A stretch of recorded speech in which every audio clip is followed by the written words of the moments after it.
Introduction. In an increasingly chaotic and uncertain environment, how do we discover purpose, structure, and meaning? Dr. Jordan Peterson, a clinical psychologist and cultural thinker, addresses this important subject in his best-selling book, 12 Rules for Life, An Antidote to Chaos. In this video, we'll look at the core ideas underlying each of Peterson's powerful life principles, which combine ancient wisdom, modern psychology, and practical advice to help you live a more meaningful, responsible, and fearless life.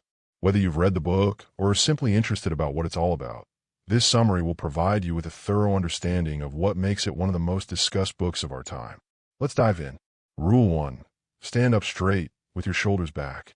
The poor and anxious always die first and in larger numbers.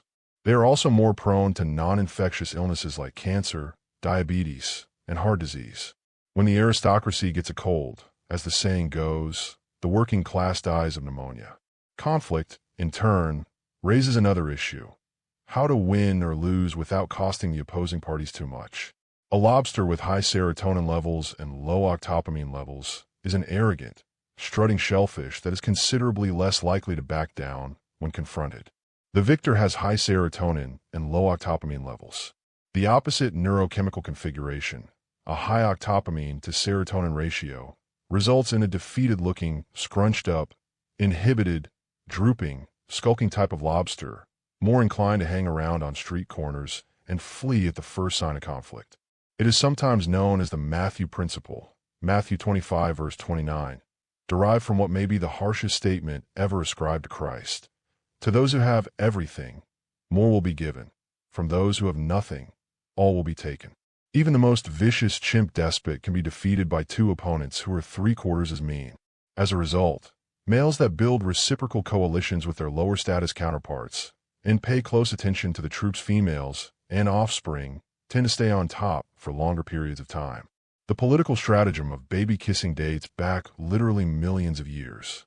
The dominant male, with his upright and confident stance, not only has great real estate and easy access to the best hunting areas, he also attracts all the girls. It is considerably more valuable to be successful if you are a lobster and male. We, the sovereign we, the we that has existed since the beginning of time, have long lived in a dominance hierarchy. We fought for place before we had skin, hands, lungs, or bones. Culture is almost as natural as it gets. Dominance hierarchies are older than trees. The component of our brain that maintains track of our place in the dominance hierarchy is thus extremely ancient and fundamental. It is a master control system that influences our perceptions, values, emotions, ideas, and behaviors. It has a strong impact on all aspects of our being, conscious and unconscious. This is why, when we are defeated, we behave similarly like lobsters that have lost a fight. Erratic sleeping and eating habits can impair its function. Uncertainty can knock it for a loop. The body, with its various components, must function like a well-rehearsed orchestra. Every system must perform its function appropriately and at the appropriate time, or noise and chaos would ensue. This is why routine is so important. Everyday living activities must be automated. They must be transformed into stable and trustworthy habits in order to lose complexity while gaining predictability and simplicity. This is particularly evident in the case of tiny children, who are delightful, amusing, and lively when their sleeping and eating patterns are consistent, but awful, whining, and nasty when they are not. Do they get up in the morning about the same time as everyone else, every day? If the answer is no, I propose that you fix it first. It doesn't important if kids go to bed at the same time every night, but getting up at a consistent time is essential. The second question I ask is about breakfast. I advise my customers to take a fat and protein-rich breakfast as soon as they get up. No simple carbohydrates or sugars, as they are processed too quickly and cause a blood sugar surge and rapid decrease. I've had numerous people whose anxiety was reduced to subclinical levels simply by sleeping on a consistent schedule and eating breakfast. There are numerous systems of interaction between the brain, body, and social world that can become caught in positive feedback loops.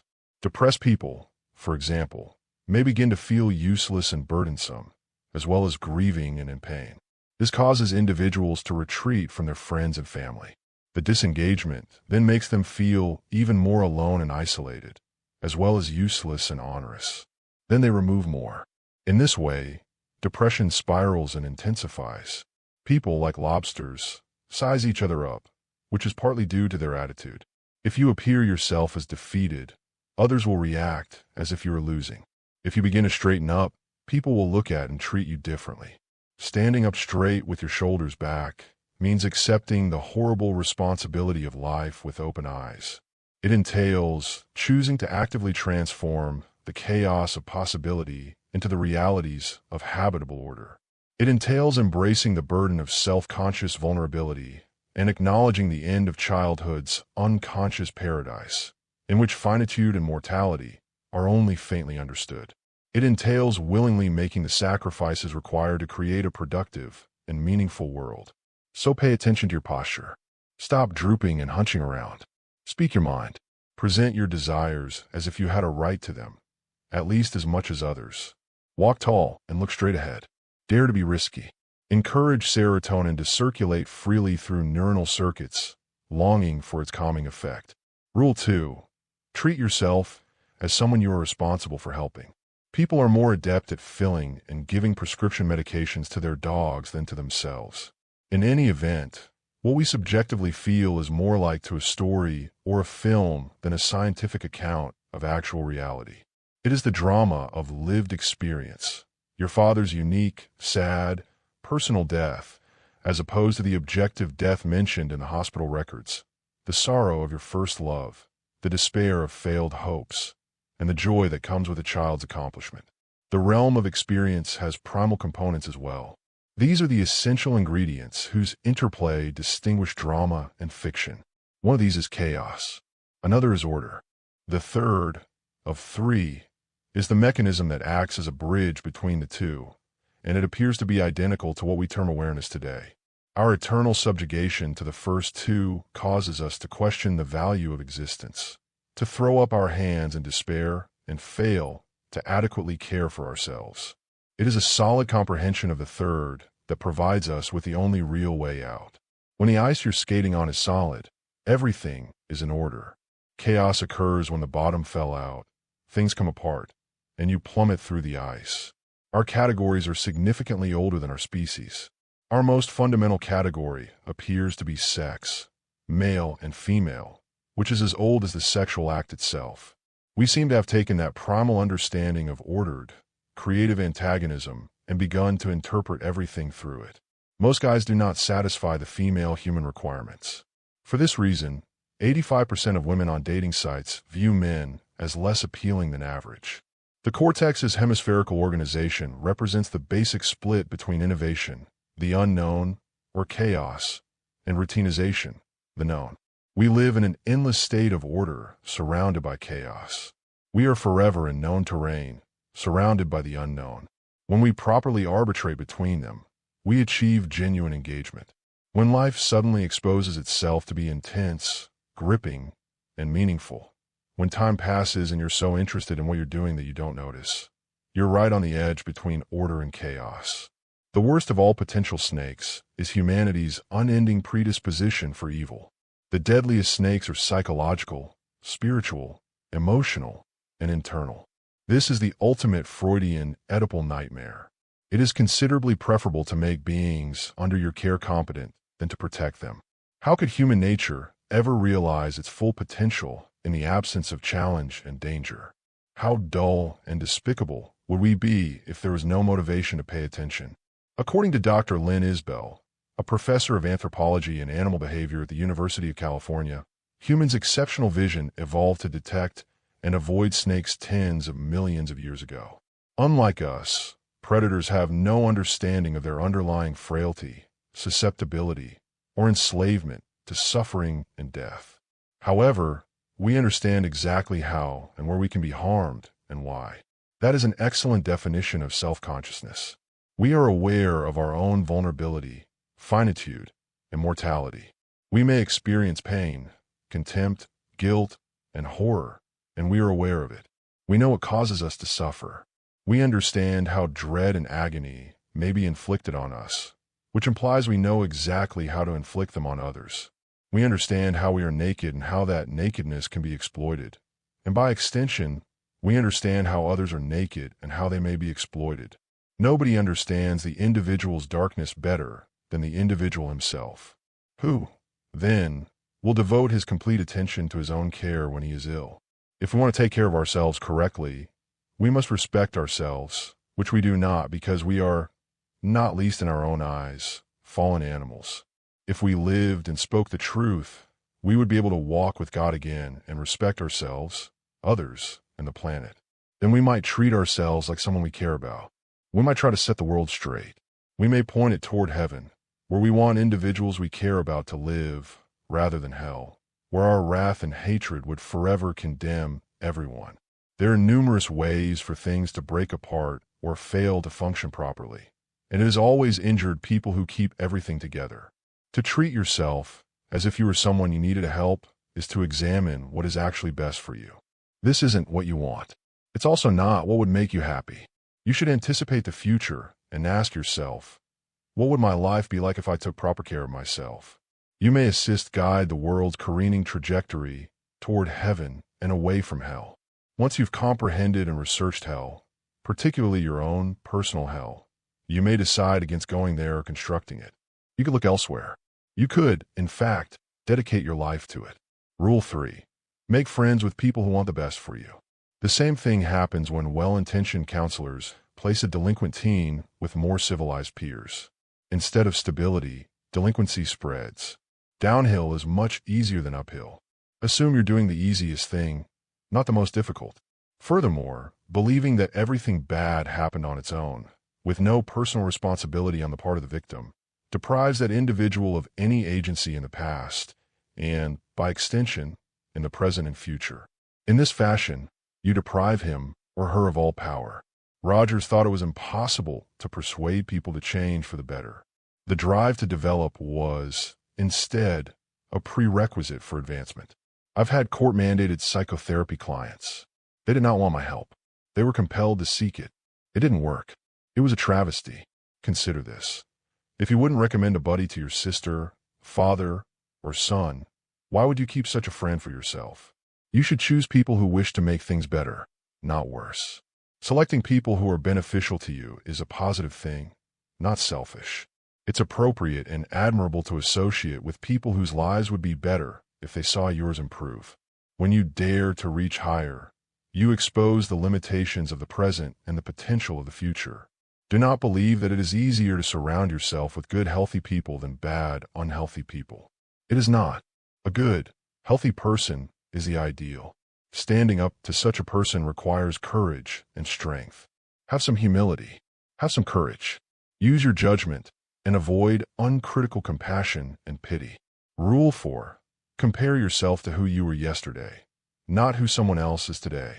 No matter how good you are at anything or how you rank your accomplishments, there is someone out there who can make you look incompetent. In a million years, who will know the difference?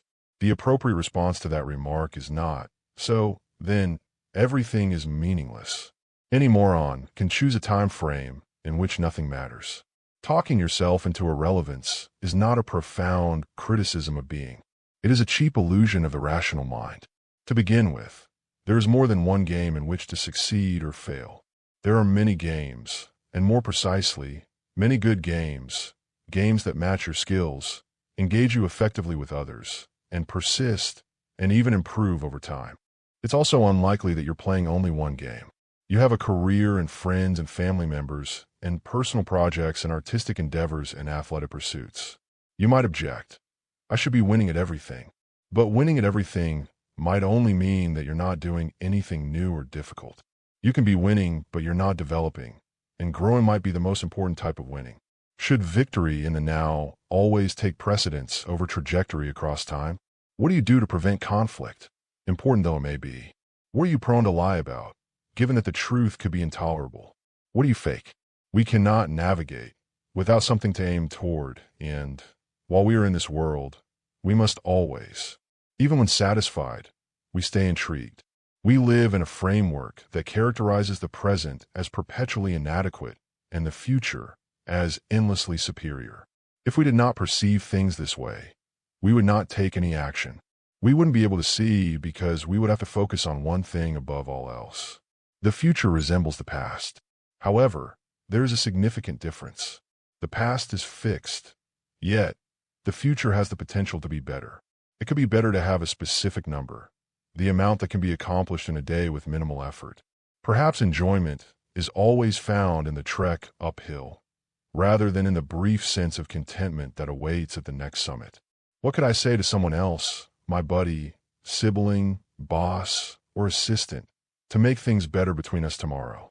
What chaos can I clear out at home, on my desk, or in my kitchen tonight to set the stage for a great play? What snakes might I expel from my closet and my mind? What could I do that would accomplish that? And what small thing would I like as a reward? Then you do whatever you've decided to do, even if it's horrible. Then you give yourself that damn coffee and victory.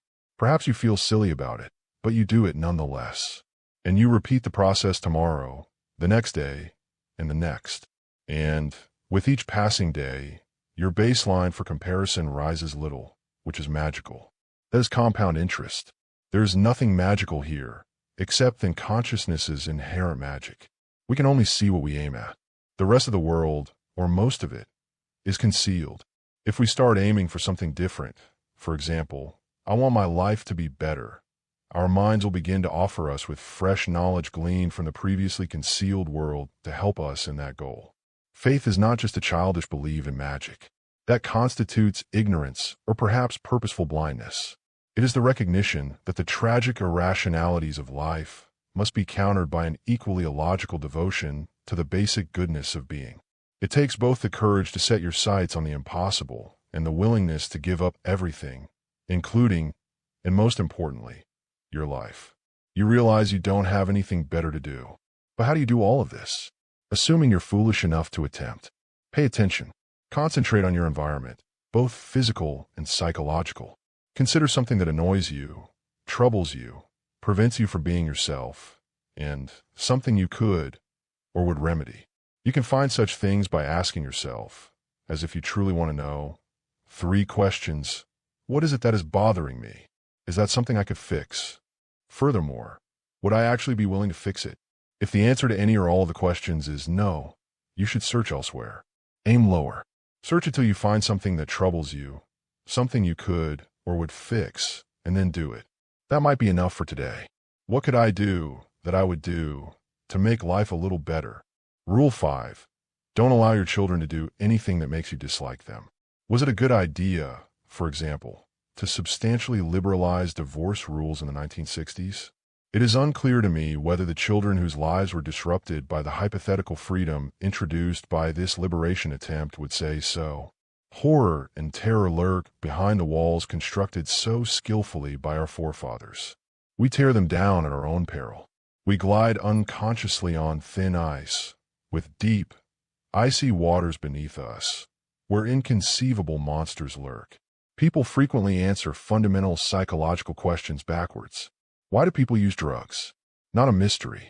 The reason they don't take them all the time is a mystery. Why do people get anxious? That is not a mystery.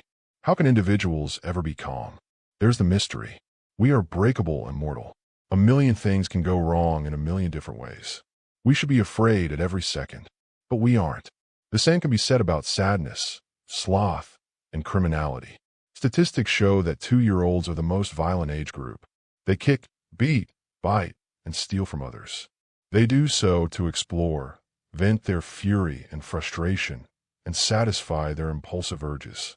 More significantly, for our purposes, they do so to determine the true boundaries of authorized behavior. How else will kids ever figure out what is acceptable? Infants are like blind persons looking for a wall. They have to push on and test to see where the true boundaries are, and those are too seldom where they're stated to be. Kids do this frequently. Scared parents think that a weeping child is usually sad or wounded. This is completely untrue. Anger is one of the most common causes of tears. A careful examination of the muscular patterns of crying youngsters has proven this.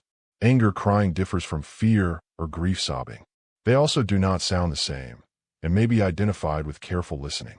Anger crying is frequently an act of domination and should be treated as such.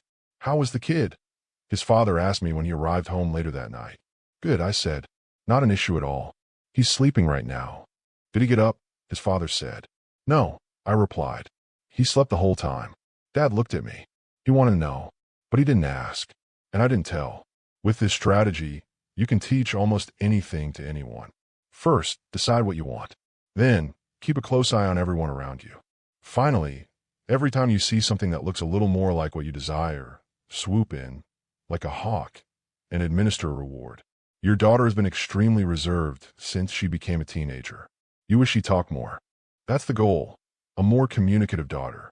One morning, at breakfast, she tells a story about school. That's an ideal opportunity to pay attention. That is the prize. Stop texting and instead listen, unless you never want her to tell you anything again. In contrast, Skinner was a realist. He observed that the use of reward was quite difficult. The observer had to wait patiently until the target spontaneously demonstrated the desired behavior, then reinforce. This took a long time and involved a lot of waiting, which is an issue. Children would not have such a long time of natural growth prior to maturity if their behavior did not need to be shaped. Given this, the primary moral dilemma is not how to entirely protect children from misadventure and failure so that they never feel fear or anguish, but rather how to maximize their learning so that meaningful knowledge can be learned at a low cost. If a youngster is not taught good behavior before the age of 4, he or she will always struggle to establish friends. The scholarly literature is very clear on this. So we now have 2 general rules of discipline. The first step is to limit the regulations. The second step is to use as little force as possible to enforce the rules. So here are a few practical hints. Timeout can be an exceptionally effective kind of discipline, especially if the offending youngster is welcomed back as soon as he manages his anger. An angry child should sit alone until he calms down. Then he should be permitted to resume normal life. That implies the child wins, not his anger. If your child is the type of determined varmint who simply flees, laughing, when placed on the steps or in his room, physical constraint may need to be added to the timeout procedure. A youngster can be gently but firmly held in the upper arms until he or she stops wiggling and pays attention. Here's a fourth principle, which is more specifically psychological. Parents must recognize their own ability to be harsh, vengeful, arrogant, resentful, angry, and deceitful. People are both violent and egotistical, but also caring and thoughtful. For this reason, no adult human, no hierarchical, predatory ape, can fully abide being dominated by a young child. Revenge is on its way. 10 minutes after a couple of overly kind and patient parents fail to prevent a public tantrum at the local grocery, their child runs up, pleased, to show mom and dad his latest accomplishment. Here's the fifth and most general principle. Parents have a responsibility to serve as proxies for the actual world. Merciful and caring proxies, but proxies nonetheless. This obligation takes precedence above any responsibility to promote happiness, stimulate creativity, or increase self-esteem. It is the primary responsibility of parents to make their children socially attractive. Rule 6. Before criticizing the world, make sure your house is in perfect order. Many, if not most, adults who abuse children were mistreated as children. However, the vast majority of people who were abused as children do not mistreat their children. But success breeds complacency. We neglect to pay attention. We take what we have for granted. We turn a blind eye. We fail to notice when things change or corruption takes root, and everything goes apart. Is that the fault of reality or God? Or do things fall apart because we didn't pay enough attention? A hurricane is an act of God, but failing to prepare, even when the need for preparation is obvious, is sin. That is failure to reach the mark. The wages of sin are death. Romans 6 verse 23. Have you cleaned up your life? If the response is no, try this. Start to cease doing things you know are wrong. Start stopping today. If you are positive that what you are doing is incorrect, don't waste time asking how you know. Do not restructure the state until you have completed your personal experience. Have some humility. How can you try to lead a city if you can't even bring harmony to your own household? Rule 7. Pursue what is meaningful, not what is expedient. Sharing does not imply giving away something valuable while receiving nothing in return. Instead, every youngster who refuses to share dread this. To share properly implies to commence the trading procedure. A child who is unable to share or trade will be unable to make friends, as friendship is a type of exchange. For thousands of years, people have watched the successful succeed while the unsuccessful fail. We pondered about it and came to the following conclusion. The successful among us postpone satisfaction. The successful among us negotiate with the future. A magnificent concept emerges, taking ever more clearly articulated form in ever clearer articulated stories. What is the distinction between the successful and unsuccessful? A successful sacrifice. If the world you're seeing isn't what you desire, it's time to reconsider your ideals. It's time to get go of your current assumptions. It is time to let go. It may even be time to give up what you love the most in order to become who you want to be rather than who you are. Thus, the person who wishes to alleviate suffering, who wishes to correct the flaws in being, who wishes to bring about the best of all possible futures, who wishes to create heaven on earth, will make the greatest of sacrifices of self and child, of everything loved, in order to live a life oriented toward the good. He'll forego expediency. He will follow the road of ultimate meaning. And in this way, Jesus will deliver salvation to a world in great need. No tree can grow to heaven, says the ever-terrifying Carl Gustav Jung, psychologist extraordinaire, unless its roots reach down to hell. In response to the first temptation, Christ says, "One does not live by bread alone, but by every word that proceeds from the mouth of God." What exactly does this answer mean? It means that even in extreme poverty, there are more vital things than food. To put it another way, bread is of little use to the guy who has betrayed his soul. Christianity created a culture that was significantly less barbarous than the pagan, even Roman, ones it supplanted. Even if many barbarous customs persisted, Christian culture knew that feeding slaves to voracious lions for public entertainment was sinful. It objected to infanticide, prostitution, and the principle that might makes right. It insisted that women were equally valuable as males, even though we are still figuring out how to make that point politically. It asked that even a society's enemies be treated as humans. Finally, it separated church and state, preventing all too human emperors from claiming divine adoration. People in poverty don't worry about carbon dioxide. It's not true that CO2 levels are inconsequential.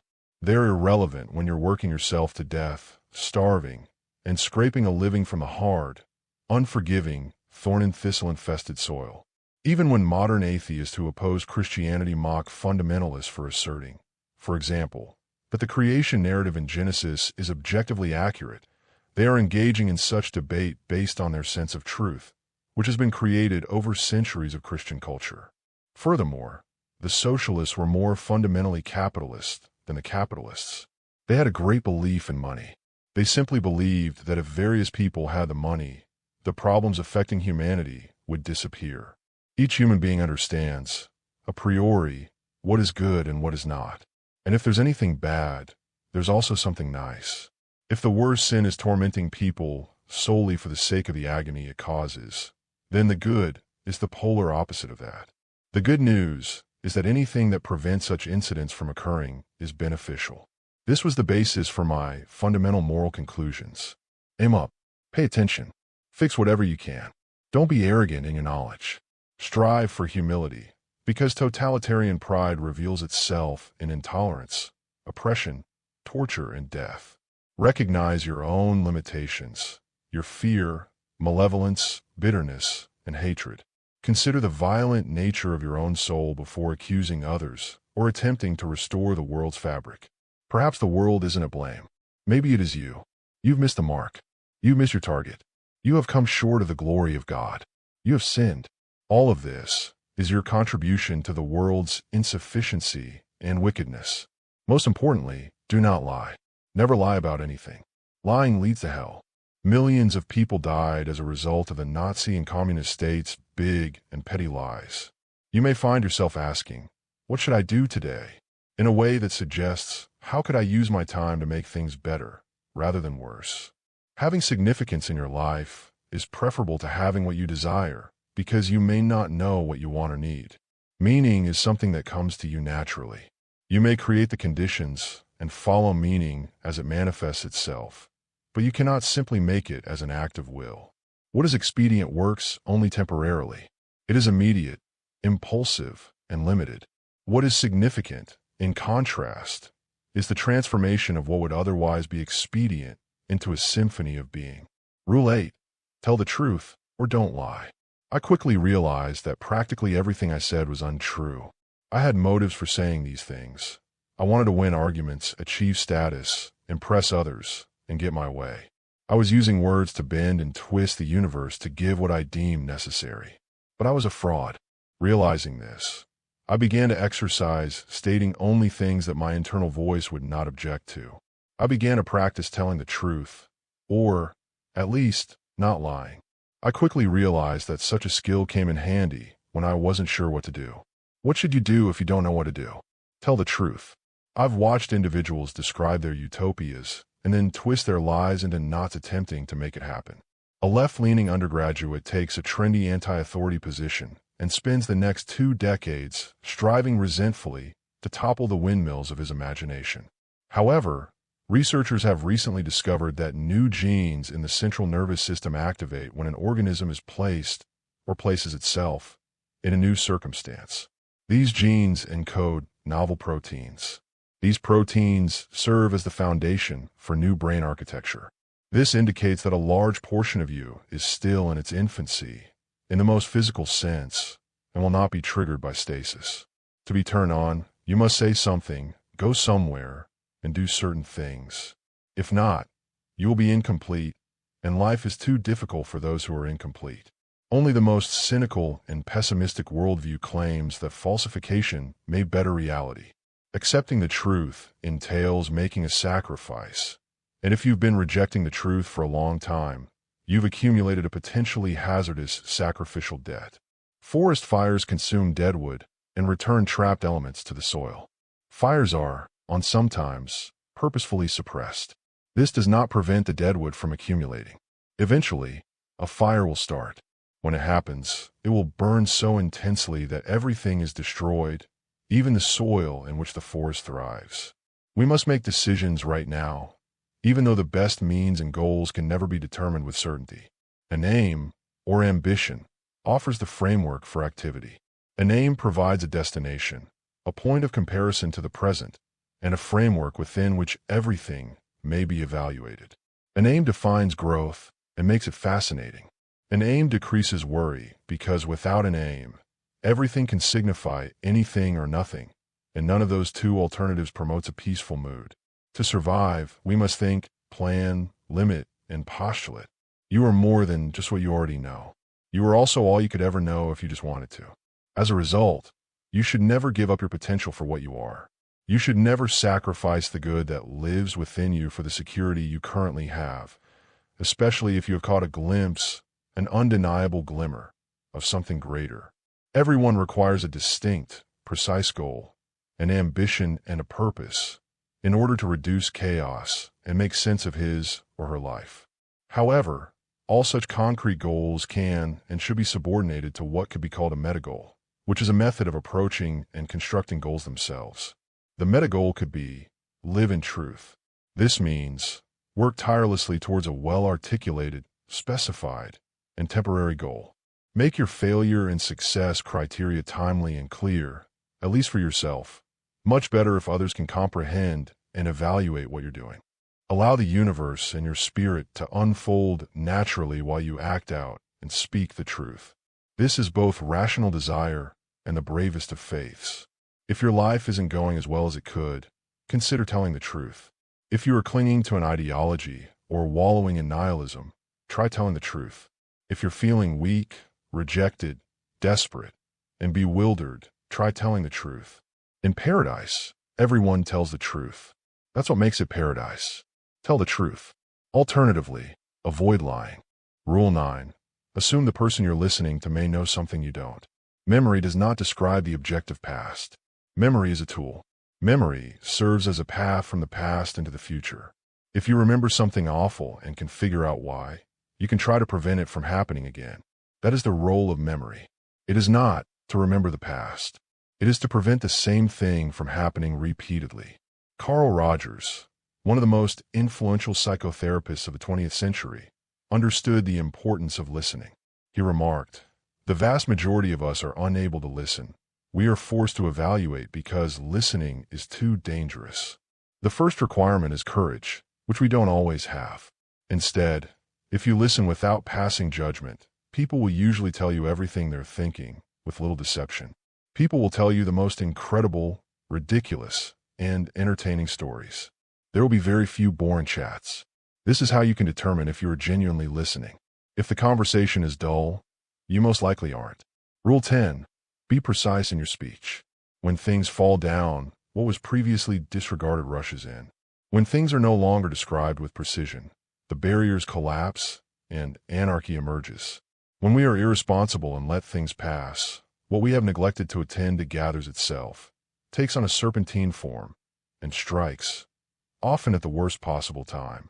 It is then that we realize what focused intent, precision of aim, and cautious attention shield us against. Chaos gradually spreads throughout a household. Mutual unhappiness and hatred build up. Everything disorderly is swept under the rug, and the dragon feasts on the crumbs. But no one speaks up as the household, shared society, and negotiated order become insufficient or disintegrates in the face of the unexpected and dangerous. Everyone whistles in the dark instead.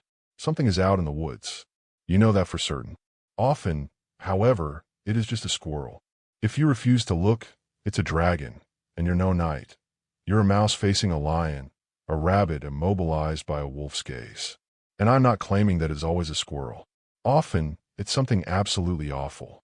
However, what is dreadful in reality often pales in comparison to what is terrible in fantasy. Confront the turmoil of being. Take aim against a sea of worries. Set your destination and chart your course. Admit what you want. Tell the people around you who you are. Narrow your eyes and gaze intently before moving forward boldly. Be precise in your speech. Rule 11. Do not bother children while they are skateboarding. Of course, it was risky. Danger was the point. They wished to win against danger. They might have been safer with protective gear, but that would have destroyed it. They weren't attempting to stay safe. They were attempting to become competent, because competency is what allows people to be as safe as possible. When unrestrained and encouraged, we love to live on the edge. There, we can be confident in our experience, while also addressing the turmoil that is necessary for our development. As a result, we are hardwired to enjoy risk, some more than others. We feel energized and excited when we work to improve our future performance while playing in the present. Otherwise, we lumber around like sloths, unconscious, unformed, and careless. Overprotected, we will fail when something dangerous, unexpected, and full of opportunity appears, as it will undoubtedly do. I believe Jung invented the most surgically evil of psychoanalytic dicta. If you don't understand why someone did something, look at the consequences and deduce the motivation. Girls can win by succeeding in their own hierarchy, by excelling at what they value as girls. They can build on this triumph by ascending the boys' hierarchy. Boys, on the other hand, can only win if they succeed in the male hierarchy.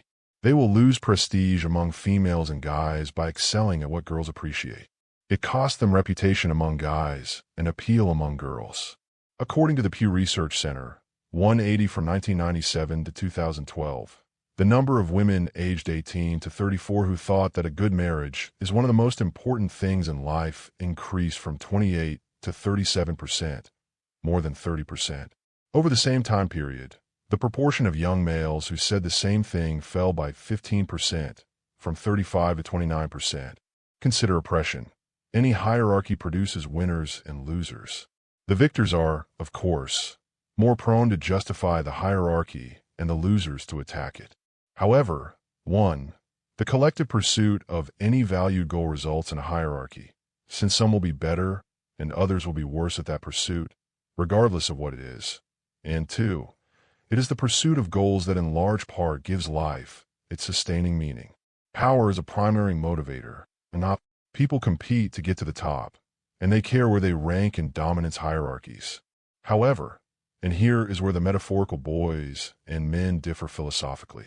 The fact that power plays a role in human motivation does not imply that it is the sole or even predominant function.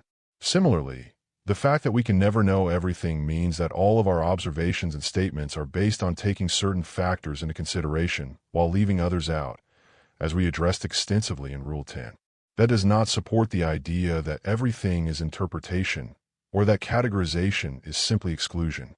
Beware of single-cause interpretations and the people who promote them. If extreme right-wingers receive state financing for political operations disguised as university courses, as radical left-wingers clearly do, the outrage from progressives across North America would be audible.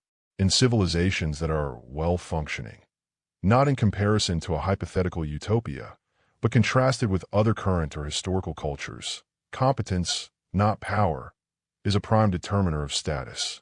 Competence, ability, skill, not power.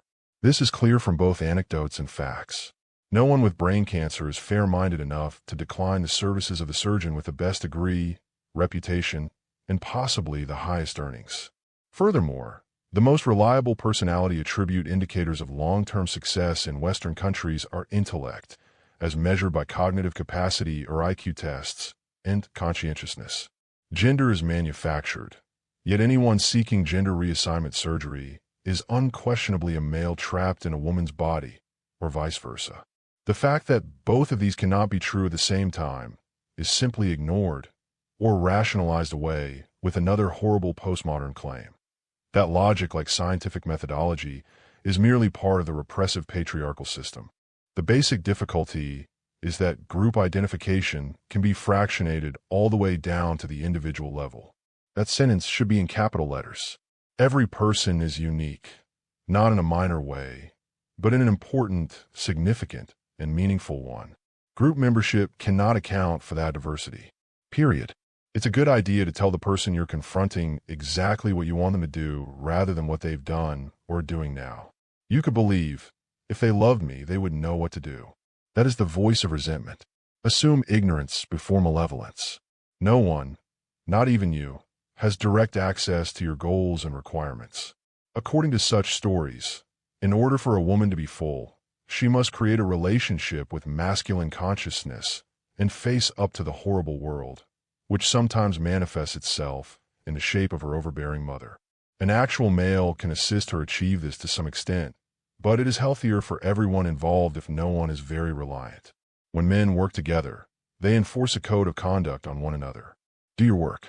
Pull your weight. Stay awake and attentive. Don't complain or be touchy. Stand up for your pals. Don't suck up or snitch. Don't be a slave to ridiculous rules. Don't be a sissy man, as Arnold Schwarzenegger famously put it. Do not be dependent. At all. Ever. Period. The harassment that comes with being accepted on a working crew is a test of your toughness, entertainment value, competence, and dependability. Otherwise, go away. Simple as that. We do not need to feel sorry for you. We do not want to put up with your narcissism, nor do we want to do your task. There's a reason why that advertisement is so renowned. It presents a summary of human sexual psychology in 7 clear panels. The 2-week young man is humiliated and self-conscious, as one should be. What good is he? He is ridiculed by other guys and, worse, by attractive women. Instead of sinking in hatred and retreating to his basement to play video games in his underwear, covered in Cheetos dust, he presents himself with what Alfred Adler, Freud's most practical partner, referred to as a compensatory fantasy.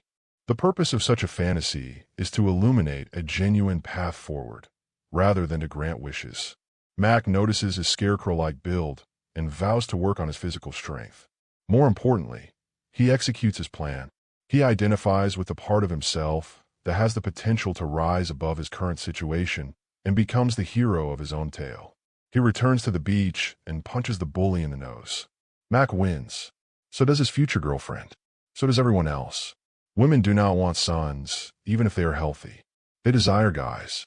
They want someone to compete with, someone to wrestle with. If they are tough, they want someone even tougher. If they are intelligent, they seek out someone who is more intelligent. They want someone to bring something to the table that they cannot currently supply. This makes it difficult for tough, smart, attractive women to find mates. There aren't many men around who can outclass them enough to be considered desirable, as measured by income, education, self-confidence, intelligence, dominance, and social position, according to one research publication. As a result, becoming males is no more beneficial to women than it is to men. It will resist just as vehemently and self-righteously. You can't do it.